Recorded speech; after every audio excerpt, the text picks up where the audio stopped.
자, 오늘 말씀은 구약성경 311페이지 신명기 31장의 말씀을 볼 차례입니다. 신명기 31장 7절에서 13절까지 그리고 29절 이렇게 두 부분을 보도록 하겠습니다. 신명기 31장 7절로 13절 그리고 29절 이렇게 두 부분을 보도록 하겠습니다. 먼저 7절부터 13절까지의 말씀을 우리 같이 읽도록 하겠습니다. 시작. 모세가 여호수아를 불러 온 이스라엘의 목전에서 그에게 이르되 너는 강하고 담대하라. 너는 이 백성을 거느리고 여호와께서 그들의 조상에게 주리라고 맹세하신 땅에 들어가서 그들에게 그 땅을 차지하게 하라. 그리하면 여호와 그가 네 앞에서 가시며 너와 함께 하사 너를 떠나지 아니하시며 버리지 아니하시니 너는 두려워하지 말라 놀라지 말라.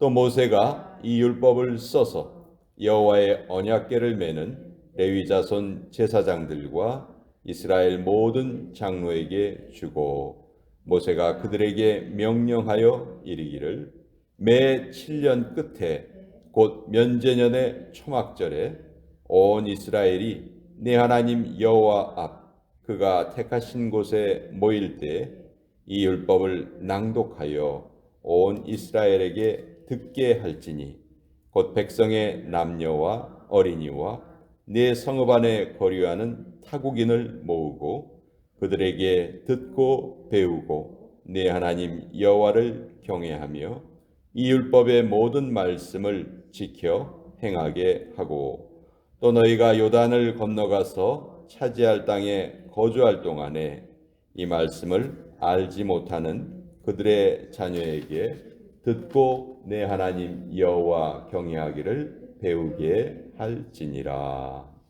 29절의 말씀 같이 읽겠습니다. 시작.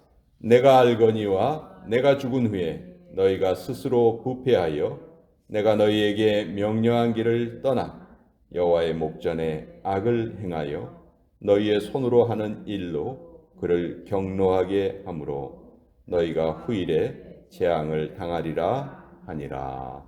하나님의 말씀입니다. 아멘. 자, 신명기 이제 31장에서부터 34장 뒷부분은 이제 모세가 조용히 자신의 사역을 마무리 짓는 그런 장면입니다.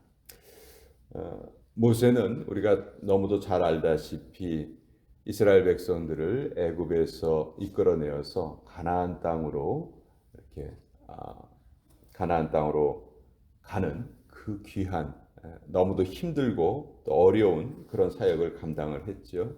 모세의 평생의 소원은 하나님의 그 말씀대로 가나안 땅에 들어가는 것이었습니다. 그런데 이상하게 오늘 우리가 읽지는 않았지만 2절에 보면 하나님이 모세에게 뭐라고 말씀하시냐면 너는 이 요단을 건너지 못하리라 하셨느니라. 이상하게 하나님이 다른 사람은 못 들어가도 모세만큼은 꼭 가나안 땅에 들어가게 하실 것 같은데 모세가 가나안 땅에 들어가는 것을 하나님이 허락지 않으셨습니다. 이것은 모세가 무슨 큰 잘못을 해서라기보다는요. 성경에 보면 무리바 사건 때 하나님께서 그 반석에게 명하여 물을 내라 했는데 모세가 그것을 지팡이로 세게 내려쳤죠. 그래서 물이 나오기는 했지만 하나님께서 그 일로 진노하셨다 그렇게 말씀하십니다. 그러나 여러분 상상을 해보세요. 40년 동안 모세가 얼마나 많은 고생을 했습니까? 그리고 모세가 정말 얼마나 하나님과 대면하여 말씀을 나눌 정도로 그렇게 하나님께 사랑을 입었던 인물입니다. 그런데 단지 그 바위를 2번 쳤다는 이유로 너는 가나안 땅에 들어가지 못한다. 우리 하나님은 그런 하나님이 아니시거든요. 여기 모세가 가나안 땅에 들어가지 못한 이유는 이거예요. 하나님은 한 사람에게 모든 영광을 다 몰아주지는 않으시기 때문에 그래요. 가나안 땅에 들어가서 그 가나안 땅을 정복하는 일은 이제 여호수아의 몫이라는 거죠. 다윗이 하나님의 성전 짓기를 너무너무 소망했죠. 그렇죠? 얼마나 소망을 했습니까? 그렇지만 하나님께서 그 일을 솔로몬에게 맡기시죠. 한 사람에게 모든 영광을 다 몰아주지 않으십니다. 이것이 하나님께서 우리 인간을 이끌어 가시는 방법이에요. 즉 무슨 얘기냐면 우리는 내가 모든 것을 할 수 있다라는 그 생각을 버려야 됩니다.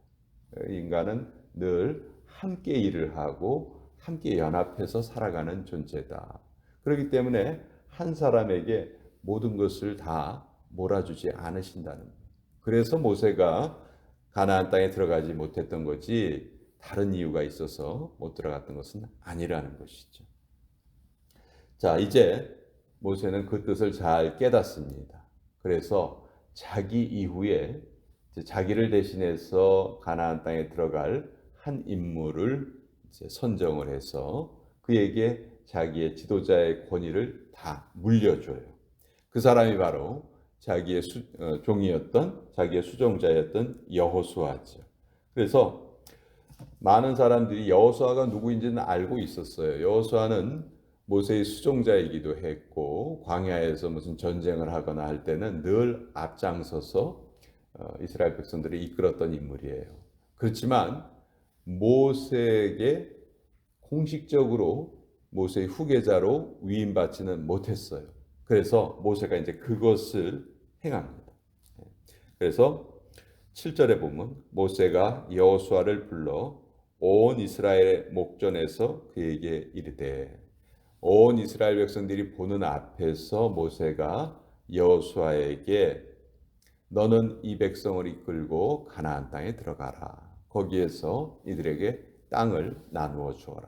땅을 차지하고 나누어 주어라. 이제 그 명령을 합니다. 모든 이스라엘 백성들의 목전에서 이 일을 행했다는 것은 모세가 여호수아를 자기의 후계자로 지명했다는 것을 모든 이스라엘 백성들이 다 알게 하는 그런 행위죠.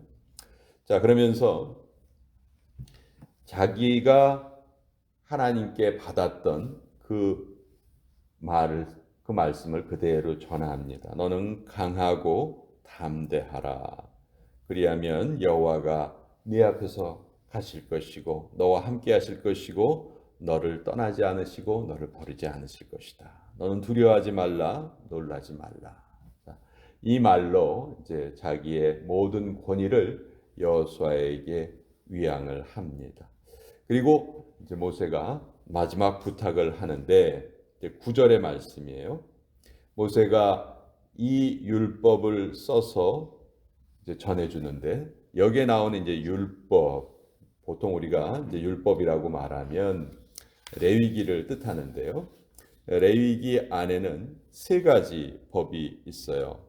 레위기 안에 있는 세 가지 법은 이제 가장 대표적인 것이 우리가 율법하면 맨 처음에 떠오르는 게 뭐예요? 십계명이죠. 십계명. 십계명이 율법의 어떻게 보면 핵심이라고 할 수 있고요. 이것을 우리가 보통 도덕법이다 이렇게 부릅니다. 그리고 이제 출애굽기 21장서부터 아주 세세한 사람과 사람 사이에 어떤 분쟁이 있었을 때 그것을 어떻게 처리할 것인가 또 뭐 이런 아주 세세한 규례들이 적혀 있는데 그것을 우리가 시민법이다 이렇게 말씀을 합니다. 그리고 레위기 11장서부터는 이제 뭐 음식법이라든지 뭐 여러 가지 규례가 또 적혀 있죠. 이것을 의식법이라고 해요. 그러니까 율법이라고 하면은 우리가 그냥 율법이라는 말로 다 한 가지로 부르지만 따지고 보면 이렇게 세 가지가 있다. 십계명과 시민법과 의식법이 있다. 이것을 전부 다 합치면 613가지의 조문이 된다고 하죠. 613가지의 조문을 모세가 이제 다 기록을 한 것입니다. 그리고 그것을 기록한 것을 넘겨주면서 무엇을 부탁을 하냐면 10절에 보면 모세가 그들에게 명령하여 이르기를 매 7년 끝에 곧 면제년의 초막절에 그러니까 7년에 한 번씩 초막절이 되면 온 백성들 앞에서 이 율법을 낭독해서 그들이 그것을 듣게 하여라. 듣게 하여라. 그래서 모든 백성, 남녀나 어린이나 뭐 나이 든 사람이나 내 성 안에 사는 타국인이나 할 것 없이 모두 다 한자리에 모여서 하나님의 말씀을 들어라. 이것이 이제 모세가 남긴 마지막 명령이에요. 자, 모세는 왜 이렇게 이 말씀을 중요하게 생각을 했을까요? 왜 말씀을 이렇게 모든 백성이 함께 모여서 들어라 그렇게 명령을 했을까요? 그것은 하나님을 알아가는 가장 첫 번째 단계가 말씀으로부터 시작하기 때문이죠. 또 그 말씀을 기록했다는 것은 아주 중요한 의미가 있는데요. 공동체가 망해도 그 공동체가 회복하려면은 공동체의 정체성이 있어야 돼요. 근데 그 정체성을 확립하는데 가장 중요한 것이 뭐냐면 기록입니다. 기록. 기억보다 더 중요한 것이 기록이에요. 기록. 그리고 그 기록을 남긴다는 것은 너무도 중요한 일이죠. 만약 모세가 기록을 남기지 않았다면 오늘 우리가 이 성경책을 어떻게 읽을 수 있겠습니까? 기록은 너무나 중요한 것이죠. 그래서 기록을 남기고 그것을 7년에 한 번씩 꼬박꼬박 듣게 해라.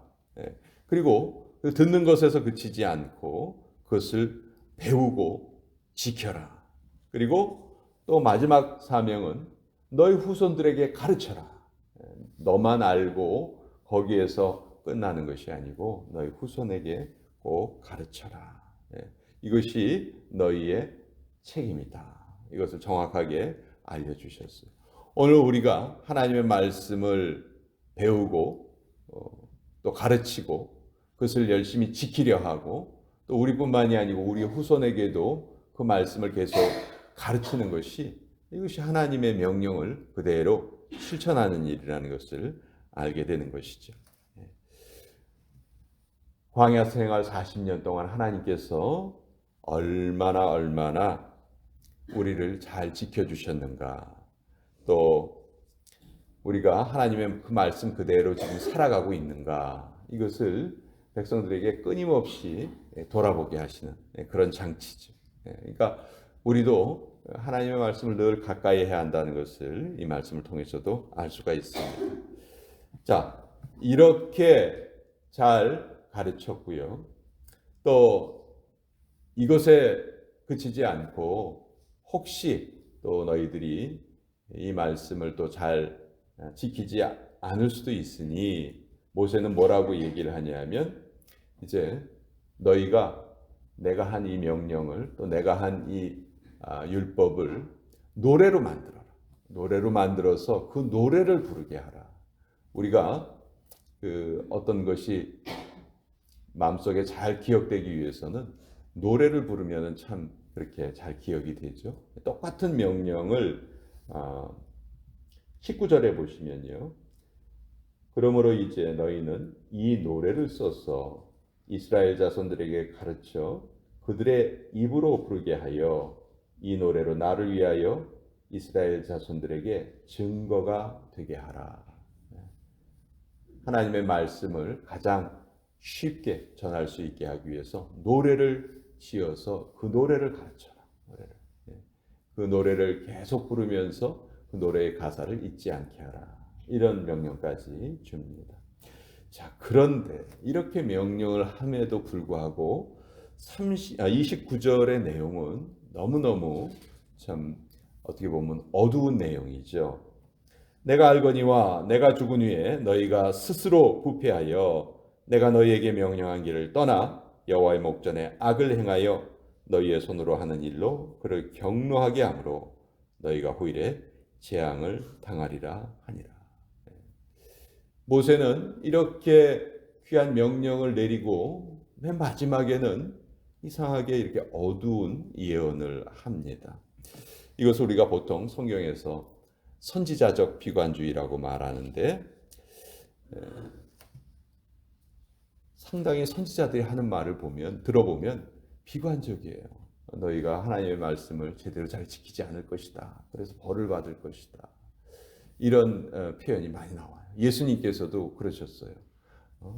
피리를 불어도 곡하지 않고 피리를 불어도 춤추지 않고 사람들이 내가 하는 말에 반응을 하지 않는다. 그런 아주 어두운 말씀을 하시기도 했죠. 그렇지만 성경에 나와 있는 비관주의는요, 긍정적인 비관주의예요. 무슨 말씀이냐 하면 이렇게 예언을 하지만 실질적인 예언자의 마음은 뭐냐 하면 자기의 예언이 틀리기를 바라는 마음이지.